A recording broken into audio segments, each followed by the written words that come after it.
Hi guys! Good morning! Pasensya na sa pagmumukha ko at kagigising ko lang. Nagkakape na ako at may pasok pa ako.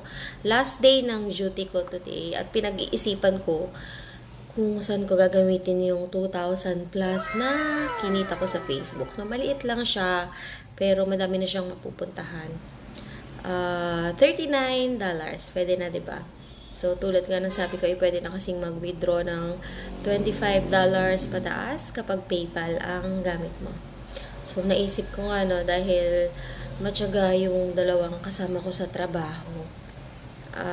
Ibibili ko na lang ng groceries nila this Christmas. So, bibigyan ko sila ng gifts later. And surprise yon, hindi nila alam. Yung sobra doon ay napag-desisyonan ko na ibibili ko ng dog food na idodonate ko sa Potion Project. So, nag-pledge kasi ako na once a month next year ay pupunta ako sa Potion Project para magbigay ng free kapon. So, bibigay natin yung service natin, free kapon para sa mga rescued dogs and cats ng Potion Project. So, once a month lang naman siya kasi super hectic naman din nung schedule ko. 6 days a week ang duty ko sa clinic. So, medyo toxic.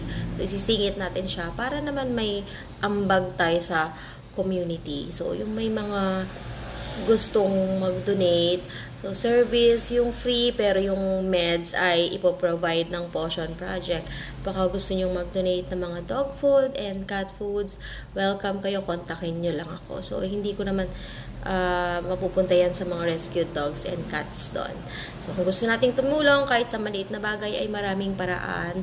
Number 1 ay pwede rin tayong bumili ng mga merch nila. Meron sa Shopee, sa Lazada, and meron din sa mismong website ng Potion Project. So, number 2, pwede tayong mag-donate ng mga dog foods and cat foods para sa mga rescued dogs and cats. Number 3, pwede tayong mag-volunteer.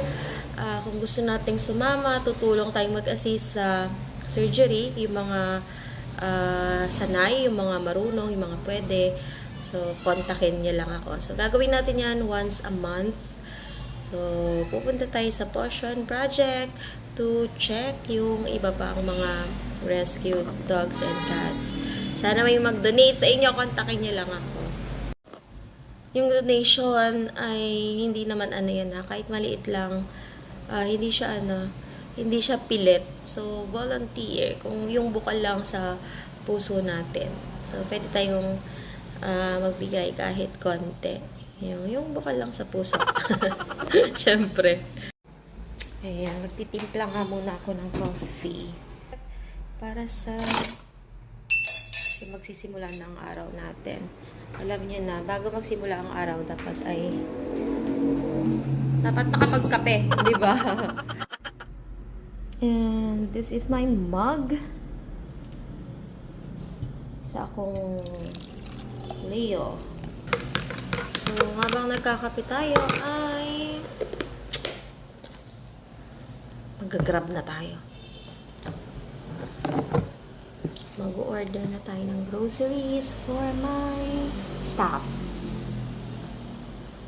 At ako'y iniwan mo sa ere. So, ano bang magandang grocery, guys? Iniisip ko kasi kung pang graham, pang macaroni salad, or pang spaghetti. Low budget lang tayo, no? Hindi tayo mayaman ngayon. Wala tayong madaming chorba.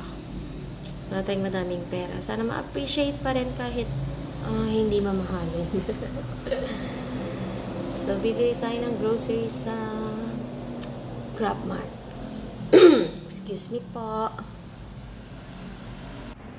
Hi guys! Ayan, kompleto na yung mga ipapamigay ko sa staff. Andito na lahat. Sobrang hirap maghanap ng ham. Alam nyo ba, na-orderan ko na ata lahat ng shop sa Grab, tsaka sa Foodpanda, laging out of stock. So, ang na-order ko na lang ay pear shape ham from CDO. Tsaka syempre, konting groceries.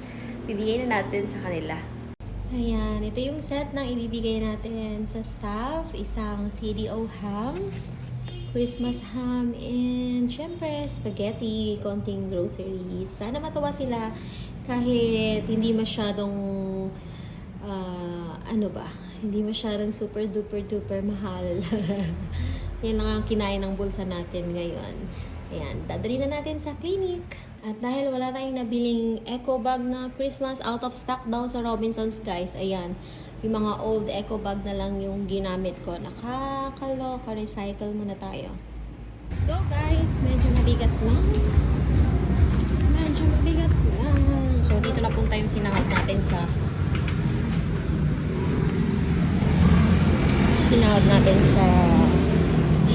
ano tawag doon? Sa Facebook. Lock natin.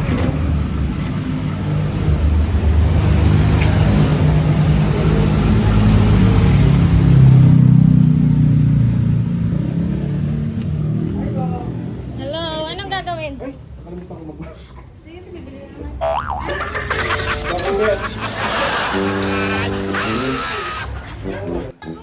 Hi guys! At dahil nga epic fail, may client. Ngayon ko na ibibigay yung groceries nila. Ayan. Oh. Ito yung sa'yo. Recycle nga lang yung ano niyan eh. Ito yung kay Dave.